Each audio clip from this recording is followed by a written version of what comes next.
Hi, everyone, and a very warm welcome to all of you to this episode of All Things Lean. My name is Madhulika Rajohan, mother, author, green energy enthusiast, and a certified Lean Six Sigma black belt expert. In today's episode, we will talk about the basic principles of effectuation and how to use what you already have to become more innovative. In our role as a designer, coming up with creative and innovative designs and ideas that should have a positive impact on both users and business is a part of a job description, whether you are employed, a student, or an entrepreneur. Sometimes, though, devising the next great idea can be a challenge, especially when a client's requirement for a project are vague and when a project is in a totally different realm from what you know. When studying creativity and innovation, researchers have often turned to entrepreneurs to deduce how they get the next idea and achieve success. Here, you will learn the basic cognitive strategies that make up top entrepreneurs successful, and also learn how you can implement them to become more innovative and action oriented. So, let's take a look at effectuation now. So, what do we really mean when we say effectual reasoning? According to Francis Bacon, an Elizabethan English philosopher, a wise man will make more opportunities than he finds. Author and associate professor in entrepreneurship, Saraswati Saraswati has done extensive research on what makes successful entrepreneurs entrepreneurial, determining that they are innovative and action oriented. She found that a large number of entrepreneurs use a type of thinking that she termed effectual reasoning. With effectual reasoning, your starting point is that the future is unpredictable.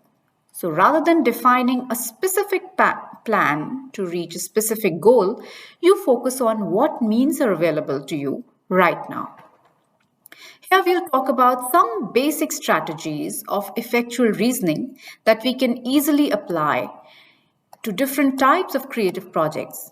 But first, we need a more detailed understanding of what effectual reasoning is and how it differs from other types of reasoning. To study entrepreneurial thinking and problem solving, Saraswati interviews 27 founders of highly successful companies in different industries. She also gave the founders a case study with a product idea and asked them to solve 10 decision problems related to that idea.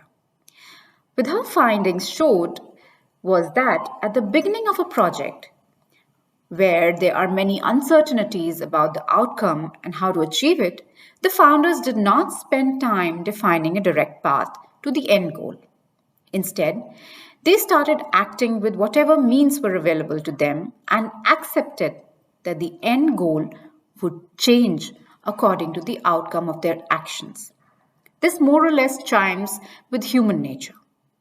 Anyway, seldom can anyone sail through from a drawing room board to the end result, with the latter looking exactly how it had appeared as a concept.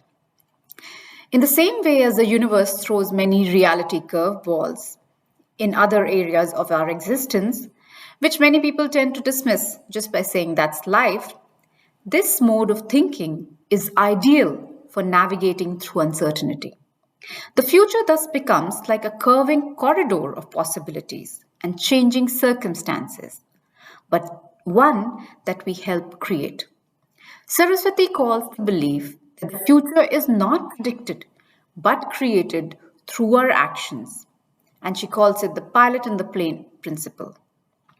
According to Stuart Reed and Saraswati, those waiting for a perfect idea will have to be patient, while those taking action will likely create something interesting and then need to only find out how to make a business out of it.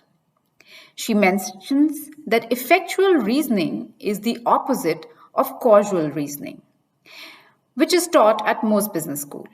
Normally, we learn that we should have a detailed strategy with a clear defined end goal and a clear description of the milestones we need to reach so as to get there. There are two types of reasoning that have value for different type of projects. Projects with a high degree of certainty. In projects with high degree of certainty, having a detailed strategy makes sense. Let's say you have designed an app for a customer, and now the customer asks for a new feature to appear in the next version of the app, a search functionality. The customer knows what the feature should do, she knows who the target group is, and you have previously designed something similar in other apps. In this type of project, you would be best off using causal reasoning and creating a detailed strategy of what you should do and when it needs to be done. So, how about projects with high degree of uncertainty? A lot of projects have a high degree of uncertainty. You might be asked to design a new app with the main requirement that it is successful for a specific target group. You might be asked to come up with an idea for a new feature that will increase the number of downloads of an app. And you might be looking for the next good idea for a new business or project without having a clear idea of what it should be. In those situations, making a very specific plan with a clear milestone and a clear goal will prove difficult. Creating a specific strategy will require a lot of research. And even with that research, you might learn something along the way that could change the focus of the project completely. This is where effectual reasoning can be an advantage. Rather than trying to define a goal and how to end up being there, you start by looking at what resources are available to you right now and how you can use them to get started working on the project. As you work and learn, you should change the course of your project depending on how and what the opportunities which arise. Saraswati describes three resources or means that are available to everyone that you can use as a starting point. And they are who you are, what you know, and whom you know. And she calls it the bird in hand principle. According to the principle of bird in hand, you should focus on what means are readily available to you rather than where you want to end up. With this, we come to an end to this edition of All Things Lean. Hope you have a basic understanding of the principle of effectuation.